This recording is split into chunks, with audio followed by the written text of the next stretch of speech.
श्री स्वामी चरित्र सारामृत अध्याय 10वा।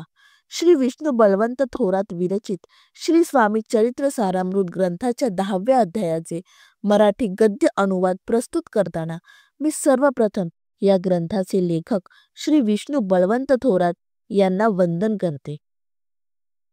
श्री गणेशाय नमः, श्री सरस्वती नमः, श्री वासुदेवाय नमः, श्री कुलदेवताय नमः, श्री स्वामी समर्थाय नमः। 10वा अध्याय सुरू करण्यापूर्वी या ग्रंथाचे लेखक श्री विष्णू बळवंत थोरात हे म्हणतात की माझी काहीतरी पूर्वपुण्याई असेल म्हणूनच मला हा जन्म लाभला व माझे भाग्य फार मोठे आहे की मला श्री स्वामी समर्थांची कृपा झाली व त्यांच्या कृपेनेच मी ह्या ग्रंथाचे लेखन करीत आहे। हावेरी नावाचे एक गाव आहे व तेथेच बाळप्पा नावाचे एक व्यवसायी होते। ते यजुर्वेदी ब्राह्मण होते व त्यांचा मुख्य व्यवसाय सराफी करणे हा होता। त्यांच्या घरात खूप विपुल सुख, समृद्धी, धनधान्य याची काही कमी नव्हती। संसारात जे काही मोठे सुख असते ते त्यांच्या नशिबी होते। आपला व्यवसाय सांभाळत असताना त्यांचे 30 वर्ष कसे निघून गेले व त्यांना कळलेच नाही। पण जेव्हा त्यांना 30वं वर्ष लागलं तेव्हा मात्र त्यांचं मन संसारात रमेना। त्यांच्या सराफीच्या व्यवसायात सुद्धा त्यांचं मन लागत नव्हतं। आता अशाच मोडीवर असताना मात्र त्यांना आता परमार्थाचा ध्यास लागला। मनुष्याचे जीवन व प्रपंच तसेच संसार ही एक माया आहे व हे सर्व काही क्षणभंगुर आहे। आज आपण आहे पण उद्याचे कोण सांगेल। तेव्हा आपल्या या मानवदेही जीवनात काहीतरी करावं व आपलं मन परमार्थात घालावं असं त्यांना वाटू लागलं। संसार व शारीरिक सुख भोगण्यापेक्षा आपण शाश्वत सत्याकडे जायला पाहिजे असे त्यांना वाटू लागले व त्याच ओघातच त्यांनी परमार्थाकडे जाण्याचा निश्चय केला। जेथे भाव असतो तेथेच देव पण तुमच्या पाठीमागे असतो।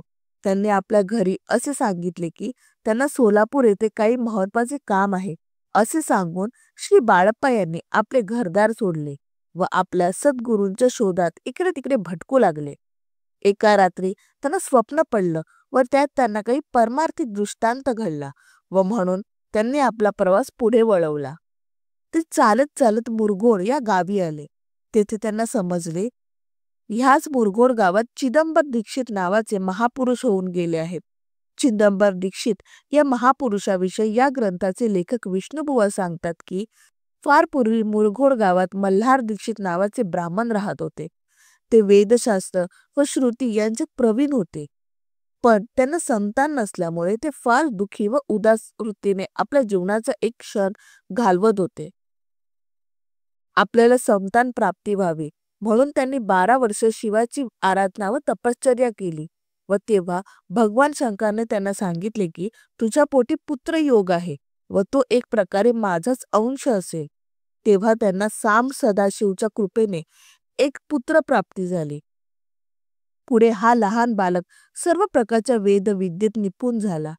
एकदा जेव्हा मल्हार दीक्षित यांच्याकडे एका मोठ्या यज्ञाचे आयोजन करण्यात आले तेव्हा वयाच्या 8व्या वर्षी पार्थिव मातीच्या हत्तीची जेव्हा प्राणप्रतिष्ठा करण्यात आली तेव्हा तो हत्ती जिवंत होऊन चालू लागला व त्या पुत्राने आपले देवत्व सिद्ध करून दाखवले।